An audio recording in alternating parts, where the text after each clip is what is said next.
Hey everyone, Cerise here from CeriseFairfax.com. Thank you so much for joining me. I love it when I do these videos and I get to share some of my thoughts with you all. So I'm glad that you are my friends on Google and on YouTube. Okay, so today what I wanted to speak about is more about the mind when it comes to addictions. There's a lot of people out there and they're suffering from addictions. It doesn't matter what your addiction is or where you're from, what walk of life you come from. I was speaking to someone today, a client, who is very much addicted to medication. She had an injury, and for many years, she kind of just dealt with the injury.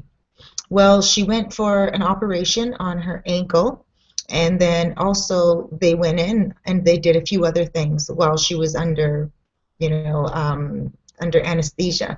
And so what happened was, I guess she's in the process of suing them right now. But what happened was they did something they should not have done, and now she's on medication to take away pain that she didn't even have before she went into surgery for another part of her body. So she's quite upset about that, and what she's really upset about is the need that her body has for these pills. She doesn't even feel that she should be taking the pills any longer, but they keep prescribing them for her. She still does have the pain, but she wants an alternative kind of healing. She wants alternative medicine to heal herself, and she feels completely addicted to these pills. My suggestion to her was for her to just, when her mind, and goes for anyone who has an addiction. It doesn't matter if your addiction is food, it doesn't matter if your addiction is gossip, it doesn't matter if your addiction is shopping. Whatever it is that your addiction is, whatever it is that is calling your name, that is trying to make you go to it so you can gain some type of pleasure of some sort, whether it's gambling, whether it's food, all of those addictions.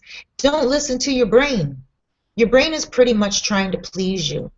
Your brain is like, you know what? You like this. Remember? You like that food that's in the fridge that is sitting as leftovers. Go eat it.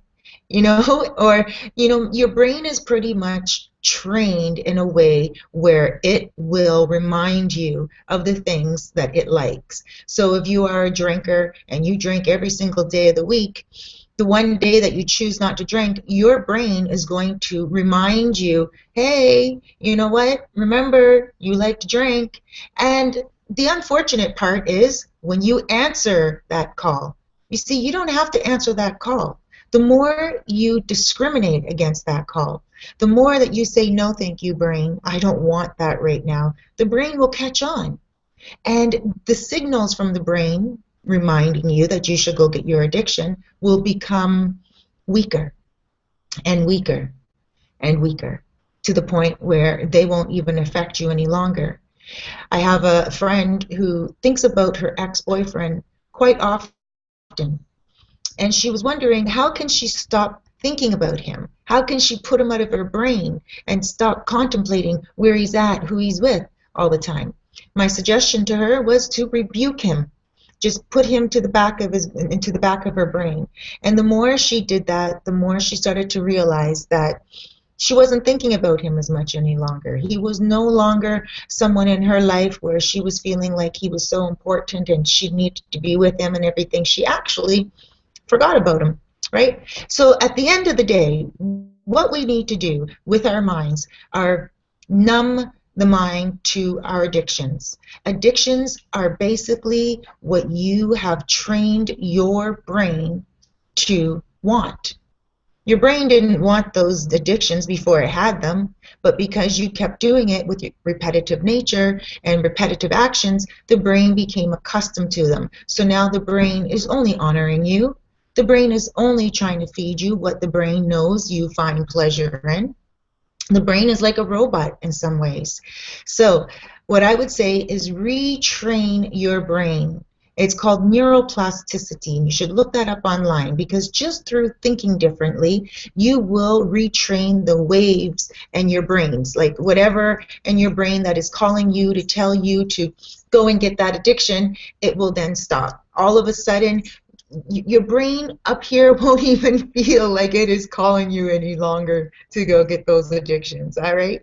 So I got a text message and I have to go because I do have a client. But I just wanted to take a moment out to remind you guys that the only way, well, not the only way, but one of the best ways is not by cross addicting, is not by, going to a treatment center and saying, oh my gosh, I have absolutely no control over this addiction. This addiction controls me. The addiction does not control you.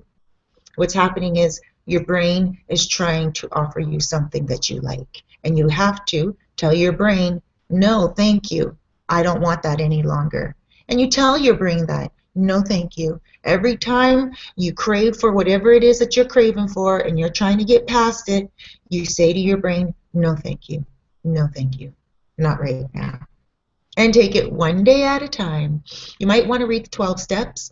And the 12 steps are not just for alcoholics. It can also be for overeaters. It can also be for cocaine. It can also be for gambling. It can also be for marijuana. There's all different 12-step programs that you can do, okay? Even shopping.